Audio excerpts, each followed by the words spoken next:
Brad! Si Catherine Bernardo tsaka si Daniel Padilla, hiwalay na. Tingnan mo. Ayan. Anong pakialam ko dyan? Wala naman akong pakialam dyan eh. Laki-laki mo na nag-ano ka pa dyan. Parang Hindi, ka namang... binabalita ko lang Eh kaya nga, anong gagawin ko dyan? Anong gagawin ko dyan kung hiwalay na yan? Marami ako inasikaso sa buhay. Ang dami kong hugas ang plato. Pupunta ka rito, babalita mo yan. Para saan yan? Hindi ba kala? Magkakapera ba ako dyan? Hindi ba Ang tigas din ang mukha mo eh. Ano ang gagawin ko dyan? Maglalaba pa ako, papakain ako ng aso. Susundo pa ako sa anak ko galing school. Tapos isisingit mo sa akin yan.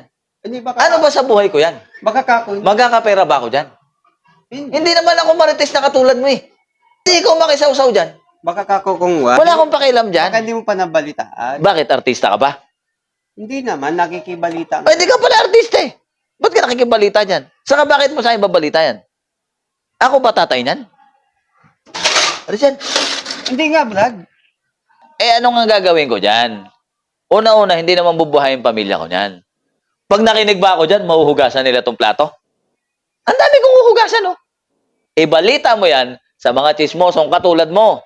Hindi katulad, ako, hindi naman ako katulad mo eh. Dyan. Hindi ako kagaya ng mga taong bahay, pare, na walang ginawa kundi tutukan ang buhay ng may buhay. Hindi ako kagaya nila. Kaya wag mo ako isisingit dyan. Ang dami kong ginagawa eh.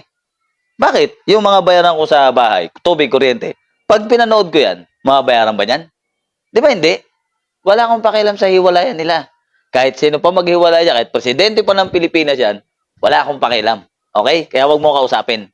Marami akong ginagawa. Wag ako, yung mga chismosa na lang at chismosong katulad mo. Baka kasi gusto mo lang malaman kung bakit sila magkahiwalay. Eh bakit aalamin ko pa yan? Yung buhay ko ba alam nila? Ang dami kong problema sa buhay. Isisingit ko pa yan? Eh di naging problema ko pa yan. Problema ng iba yan, pre. Problema nila yan. Hindi ko problema yan. Problema mo yan. Ikaw, kung gusto mong problemahin yan, problemahin mo. Huwag mo ko isingit yan, pare. Kasi ako, busy akong tao. Wala akong panahon manood ng mga hiwa-hiwalay na yan. Ay, nako. O, ito nga sigarilyo ko. Hanggang ngayon, hindi ko masindihan eh. Paano ko sisindihan? Pinoproblema ko eh. O, tapos problemahin ko yan. Wala, pare. Tigilan mo ko. Ayaw mo talagang malaman ba? Wala akong pakialam sa buhay niyan. Viral sila ngayon, kaya nga inaano ko sa'yo eh. Kaya nga, ibig ko sabihin, ano nga maitutulong niyan sa buhay ko? Hindi ako pan yan. Yung pelikula nila na Barcelona, maganda yon.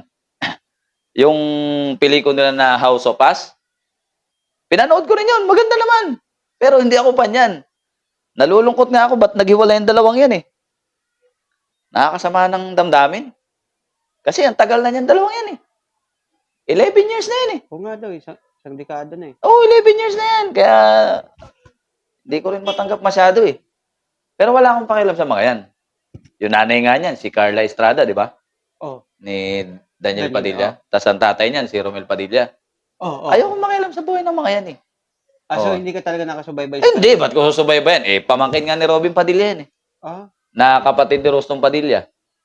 tama. Yung may pelikulang Mista. Buhay Padilla naman. family nga pala. Padilla family yan. Hindi mo ba alam? Hindi. Ina naman ang utak mo. Hindi Oh. nakikiyano. Si Carla Estrada, 17 anyos, nung mapang-asawa ni Romel Padilla. Si Romel Padilla, dating action star yan. Oh? Pero si Carla Estrada, may bagong asawa yan eh. Pero ayoko makikialam sa buhay ng mga yan. Ano ba yung pinag-iwalayan nila? Ha? Ano yung pinag-iwalayan nila? Aray ko. Kanina ka pa sigaw ng sigaw sa akin. Ha? Sabi mo may magpapakain ka pa ng aso. Lalaba ka pa, di ba? Sabi mo, tapos tatanungin mo ko kung anong pinaghiwalay niya. Bahala ka dyan sa buhay mo. Oh, Ay! pagkakabalikan pa siguro yun.